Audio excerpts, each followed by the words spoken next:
Hi everybody, Matt and Paul here, and today we are talking about insurance in Gibraltar for UK expats.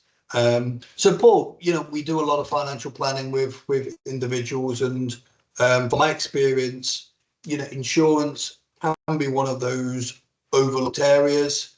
I think what we should talk about today is why insurance is so important, and also why insurance is even more important for those who relocated, like those moving from the UK to Gibraltar. So, Paul, if you don't mind kicking us off, tell us why insurance is so important.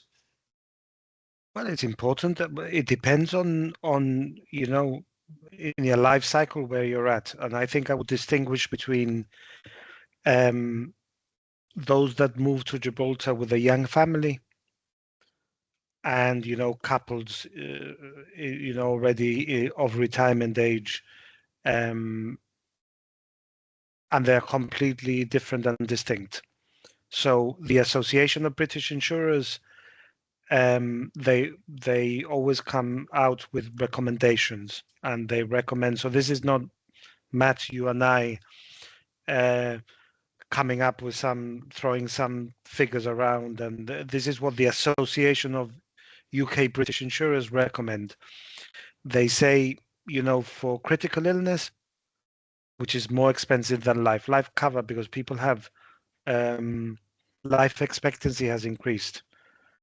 So whilst life expectancy has increased, critical illness, you can have a longer life, but still be critical ill.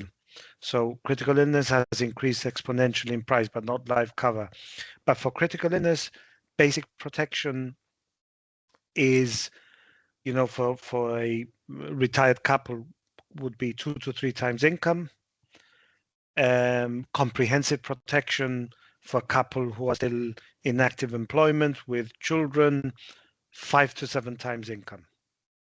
So if the joint income is 100,000, that's 700,000. Between 500,000 and 700,000. So that's for critical illness. For life, they say, for income protection, they say that you should really cover 50 to 60% of your joint income. So you should have income protection policy in place. For life cover, so we're talking about death. A married couple, no children, should have 5 to 7 times income, and a family with children should have 8 to 12 times. So couple, they're 2 young executives, they're earning 200,000, and they come to Gibraltar, they've got children aged 5 and 8, they should really have life cover for,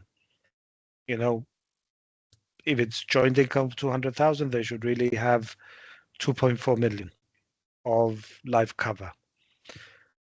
And again, this is a morbid subject, and one that people never see value. What is the value of insurance? It's not going to happen to me. And yeah, maybe in 80-90% of the case, certainly if the young family, perhaps it doesn't happen.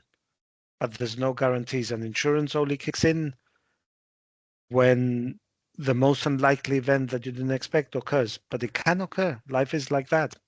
Yeah. And you cannot plan these things on the best case. You have to plan on a worst case. That's the whole point of insurance. Yeah. That if something unexpected happens, your young children are protected, and people don't want to talk about insurance. But I think it's a common mistake, and one that certainly if they've got young children, they should be addressing. So that's in terms of critical illness, life cover, income protection. You could throw in mortgage protection, but mortgage protection arguably could be covered by income or life, because it's just that you're covering rather than the income is to maybe you want to throw in the mortgage as well, yeah, so that gets paid or have a separate policy. But then we could digress and move into and talk about private medical insurance. You know, the Gibraltar Health Authority offers exceptional value and service to Gibraltar taxpayers. But you know, there's no harm in having private medical insurance. I'm covered by the Gibraltar Health Authority. Clearly, I've worked here for over 40 years. Notwithstanding that, I've got my private health insurance as a plan B, because if you need urgent surgery, you don't want to have to rely on the goodwill of the Gibraltar Health Authority. So, you know, having private medical insurance makes sense, especially if you're wealthy enough to afford it. Because what's more important than your health? Nothing. Without your health, the rest is immaterial. So again, it should be the subject of a discussion for anyone moving to Gibraltar. I think with the changes that are going to take place next month, they say that they might issue new eligibility criteria in mid-February. It looks like there might be a need for private medical. We'll wait and see. Let's not preempt until we know for sure what's going to happen. But I think they've already hinted that they might have a qualifying period, in which case you need private medical insurance. Unless, of course, the Gibraltar Health Authority charges you for the privilege during a period of time. That could happen too. So that covers the basic insurance. And then, and then we could argue about using life cover for UK IHT protection. You know, that new 10-year rule, we moved from a domicile to a residency-based UK IHT regime during those 10 years after exiting the UK and establishing your fiscal residency in Gibraltar. You remain liable to UK IHT, take a term insurance for 10 years and protect that liability. So, I think insurance is an important component of your holistic planning and advice piece, but it's one that is often neglected because it's seen as a cost and with no value whatsoever. And I think it's a big mistake. Definitely. And I think insurance is one of those things that's a bit of an odd one, because you're paying for insurance, but you actually don't want to use that service, Completely. which is the best case scenario.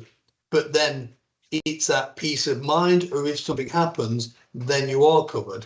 And when we talk about the scenarios, the worst case scenario is for sure something happens, you're not covered, and then you and your family are struggling. And one thing that I read a long time ago, which is I see very overlooked as well, is sometimes you have a family.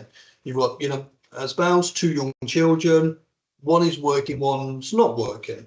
Now the individual working is covered. They have income protection, but they don't cover the person who's not working. But the problem is, say if the spouse who's not working, something does happen for them, they're not covered, and that affects the person who's working, because if they've got a young family, maybe you have to work less, maybe you have to stay to look after that person. So it's always worth, there's limitation what you can cover, but it's also looking at the whole family and how everyone can be covered. And as you say, there's so many different insurances, and we talked about inheritance tax before. People don't want to talk about inheritance tax because it's related to our death. And the same with insurance. You're talking about it because it's relating to negative incidents happening to us. But unfortunately, that's life. You and I have seen it many times, Paul, and the worst case is, something happens to someone, there's no cover, and then that's a strain on the family financially, when there's an emotional strain on them because of what's happened. I think, our professional advice is always, don't underinsure, and certainly don't have no insurance, because it's a recipe for disaster. And I think people should really have that at the forefront of their minds when they move to another country. And remember, some of them may have insurance, Matt. They may have policies which become null and void after moving to a third country. So they should go back to the insurer and say, is the policy still enforceable or valid when I move to Gibraltar? Or do I have to take insurance locally? Because I think some policies um, will not cover you after you've left the UK. Yeah. Yeah. So, And you need to know now, not when you're about to make a claim. correct. But I think one last thing I'd like to add is, we talk about the importance of insurance, and I think that applies in most situations. When you relocated, I think it becomes more and more important because A, you don't necessarily have that support network that you had in the UK. Also, if there is a dramatic event, we've seen it before, maybe a spouse dies or somebody is really unwell, and then there's that kind of drive to go back to the UK for the support network because they prefer to be treated. And of course, there's a lot of cost involved in that, change of employment, all that involved in almost a reverse relocation, and having the comfort of insurance in that situation makes it even more important to me. Definitely. Good. So thank you for those who are watching today. We're talking about insurance. We've got many more videos for you. Hold on to the next one. We have a video that will be about retirement in Gibraltar. And keep watching, keep subscribing, and we'll talk to some of you soon. Thank you. Goodbye.